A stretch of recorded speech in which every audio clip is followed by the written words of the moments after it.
അപ്പോൾ നെറ്റ്വർക്ക് സ്വിച്ചിന്റെ ഒരു പ്രത്യേകത എന്താ വെച്ച് കഴിഞ്ഞാൽ നമുക്ക് മൾട്ടിപ്പിൾ ഡിവൈസസ് നമുക്ക് സ്വിച്ചിലോട്ട് കണക്ട് ചെയ്യാൻ പറ്റും.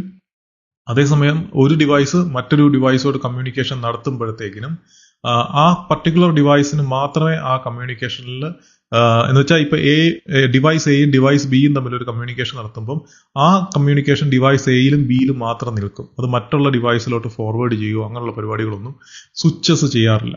അപ്പോൾ കൃത്യമായിട്ടുള്ള ട്രാഫിക് കൺട്രോളിങ് സ്വിച്ചിൽ ചെയ്യുന്നുണ്ട്. അതുപോലെ സ്വിച്ച് എന്ന് പറയുമ്പോൾ ലെയർ 2-ലാണ് വർക്ക് ചെയ്യുന്നത്, ഹബ്ബ് ലെയർ 1-ലാണ്.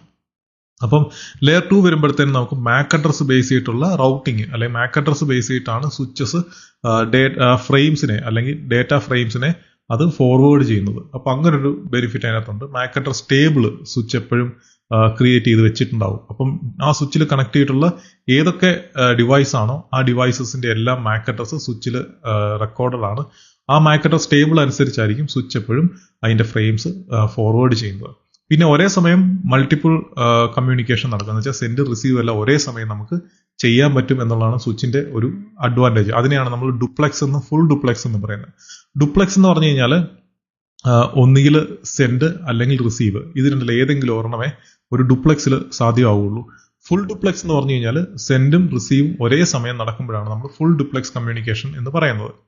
അതുപോലെ തന്നെ സ്വിച്ച് ഡൈനാമിക് ആയിട്ട് ഇതിൽ കണക്ട് ചെയ്ത് ഓട്ടോമാറ്റിക്കായിട്ട് കണക്ട് ചെയ്തിട്ടുള്ള ഡിവൈസിന്റെ മാക് അഡ്രസ്സും കാര്യങ്ങളൊക്കെ ഓട്ടോമാറ്റിക്കലി അത് ലേൺ ചെയ്യുകയും അതേപോലെ തന്നെ പാക്കറ്റുകൾ കൃത്യമായിട്ട് അത് ഫ്രെയിംസ് സ്വിച്ചിൽ വരുമ്പോൾ ഫ്രെയിംസ് കൃത്യമായിട്ട് അത് ഡെലിവർ ചെയ്യുകയും ചെയ്യും. അതാണ് സ്വിച്ചിന്റെ ഒരു പ്രത്യേകത.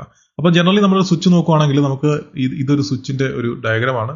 ഇതിനകത്ത് ഇതേപോലെ നമുക്ക് ഇഷ്ടംപോലെ പോർട്ടുള്ള എന്ന് വെച്ചാൽ പല പോർട്ടുകളുണ്ട്. 8 പോർട്ടിന്റെ മുതൽ അല്ലെങ്കിൽ 4 പോർട്ടിന്റെ മുതൽ തുടങ്ങിയിട്ട് 4, 8, 16, 24, 48 അങ്ങനെ പല പല പോർട്ട് നമ്പർ ഉള്ള അല്ലെങ്കിൽ പല പല പോർട്ടുകളുള്ള സ്വിച്ചുകൾ നമുക്ക് മാർക്കറ്റിൽ അവൈലബിൾ ആണ്. അതേപോലെ തന്നെ ഇതെല്ലാം സാധാരണ കേബിൾ അല്ലെങ്കിൽ നമ്മുടെ സാധാരണ കോപ്പർ കേബിൾ എന്ന് പറയും. സാധാരണ നെറ്റ്വർക്ക് കേബിളിനെ നമ്മൾ കോപ്പർ കേബിൾ എന്ന് വിളിക്കാറുണ്ട്.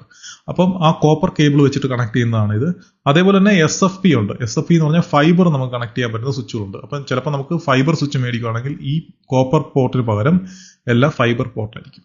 അപ്പൊ അങ്ങനെ വരാറുണ്ട്. അതുപോലെ ഈ പറഞ്ഞ കോപ്പറും ഫൈബറും കൂടെ ചേർന്നിട്ടുള്ള അല്ലെങ്കിൽ കോപ്പർ പോർട്ടുകളും കൂട്ടത്തിൽ ഫൈബർ പോർട്ടുകളും വരാറുണ്ട്. ഇത് നമ്മൾ മറ്റുള്ള സ്വിച്ചുകളിലോട്ട് കണക്ട് ചെയ്യാൻ വേണ്ടിയിട്ടാണ് നമ്മൾ സാധാരണ ഈ ഫൈബർ പോർട്ടുകൾ യൂസ് ചെയ്യുന്നത്.